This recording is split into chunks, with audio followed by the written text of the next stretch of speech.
বিভিন্ন আলেমের বিভিন্ন মতামত, সবাই হাদিসের রেফারেন্স দেই, এমত অবস্থায় আপনারটাই যে সঠিক তা কি করে বুঝবো?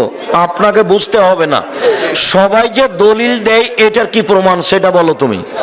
তোমার এই কথাটাই মিথ্যা। এই ছেলে, বোকা ছেলে, কি বলেছো তুমি? সব আলেম হাদিসের রেফারেন্সে কথা বলে। কে বলেছে বেটা সব হাদিসের রেফারেন্সে কথা বলে? নিয়ে আসো তোমার হুজুরের বক্তব্য আমি দেখাচ্ছি।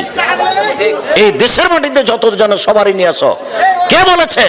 তোমার হুজুরের সাথে আবার চ্যালেঞ্জ থাকলো, তোমার হুজুর যদি কোনো বৈঠকে কোনো বক্তব্যে 20টা হাদিস বলে থাকে 20 বছর সময়ের মধ্যে, কি বলো তুমি? তোমার বুদ্ধি হবে কখন? তোমার মাথায় কি গোবর আছে? কোন সাহসে তুমি কথা বলো যে রেফারেন্স দিয়ে কথা বলে? রেফারেন্স কাকে বলে বেটা?